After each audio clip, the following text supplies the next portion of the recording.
রাজশেখর গাঙ্গুলিকে এবার হুইলচেয়ার থেকে তোলার সময়ে এবার আয়ুষকে সামনে পাওয়া মাত্র ঠাটিয়ে এক চড় মারল রাজশেখর গাঙ্গুলি। হ্যাঁ বন্ধুরা, ভিডিওটা লাইক দিয়ে দেখতে থাকুন। যে মুহূর্তে কিনা রাজশেখর গাঙ্গুলি অবশেষে অসুস্থ বোধ করতে থাকে মীনাক্ষীর কারণে, এবং সেখানে মীনাক্ষীর ডায়েরিটা যখন কিনা ইন্দ্রাণী গাঙ্গুলি নিজ হাতে জ্বালিয়ে পুড়িয়ে ছারখার করে দেয়, ঠিক তার পর মুহূর্তে আয়ুষের কাছ থেকে হেল্প চেয়ে ইন্দ্রাণী গাঙ্গুলি যখন বলতে থাকে যে আয়ুষ, তোমার বাবাকে একটু হেল্প করো না হুইলচেয়ার থেকে ওঠার জন্য, এবং তোমার বাবাকে একটু ঠিকঠাকভাবে শুইয়ে দাও না, যাতে করে কিনা তোমার বাবা একটু রেস্ট নিতে পারে। এক্ষুনি ঈশান তুমি ডক্টরকে কল করো। ঠিক সেই সময় আয়ুষ যখন কিনা হুইল চেয়ার থেকে বাবাকে তুলতে নেয়, ঠিক সেই মুহূর্তে আয়ুষকে কাছে পাওয়া মাত্রই রাজশেখর গাঙ্গুলি এক পর্যায়ে ক্ষুব্ধ হয়ে আয়ুষের উপরে আয়ুষকে ঠাটিয়ে এক চড় মারে, এবং তারপর মুহূর্তে ইন্দ্রাণী গাঙ্গুলি এই দৃশ্যটা দেখা মাত্র বলতে থাকে যে রাজ, তুমি কী করলে।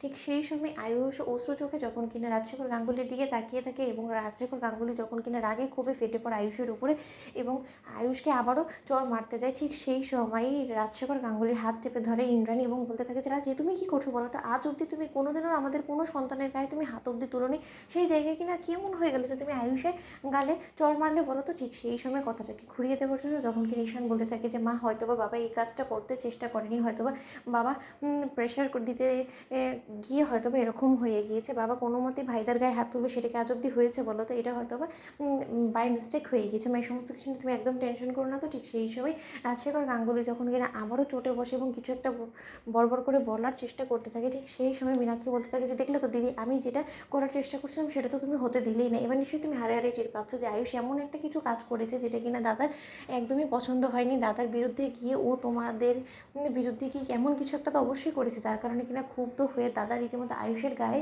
চড় মেরেছে। তুমি সেটা বুঝতে পারছো না, তুমি কেমন মা গো বলো তো, তুমি কেন বুঝতে চাইছো না যে দাদা কিছু একটা বলার চেষ্টা করছে, তুমি সেইটা স্ত্রী হয়ে বুঝতে পারছো না যেটা আমি বুঝতে পারছি। তার জন্যই তো আমি দাদাকে একটু সহযোগিতা করার জন্য দাদাকে হুইল চেয়ারে বসিয়ে দাদার কাছে ডায়েরিটা দিয়েছিলাম, যাতে করে কিনা দাদা মুখে না বলতে পারো, অন্তত আমাদেরকে গোটা ঘটনার বিশ্লেষণটা যাতে ডায়েরির মধ্যে লিখে আমাদেরকে বোঝাতে পারে, তাহলে অন্তত আমাদের বুঝতে সহযোগিতা হতো। কিন্তু তুমি সেটাও হতে দিলে না, তুমি দিব্যি এসে ডায়েরিটা জ্বালিয়ে পুড়ে ছাড়খাড় করে দিয়ে এই সমস্ত কিছু করে কী লাভ হলো বলো তো।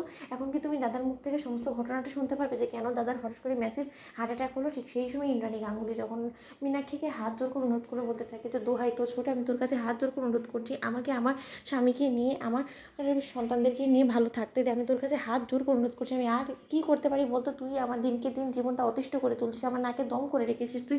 তোর জ্বালা যন্ত্রণা আমার মনে হয় না যে কুসুম হাজার চেষ্টা করেও কোনো মতে ওর বড় সাহেবকে সুস্থ করে তুলতে পারবে। তার কারণ সব থেকে বেশি যদি কেউ ব্যাঘাত সৃষ্টি করে ওর ট্রিটমেন্ট করাতে, সেটা হলো একমাত্র তুই। তুই বারবার করে কিছু না কিছু এমন করে চলেছিস যাতে করে কিনা কুসুম ছোট, এবং কুসুমের উপর থেকে আমাদের ভরসা উঠে যায় এবং কুসুম বিপদে পড়ে যায়, তাই না? তো বন্ধুরা, লাইক কমেন্ট শেয়ার করো, সাবস্ক্রাইব করতে ভুলো না।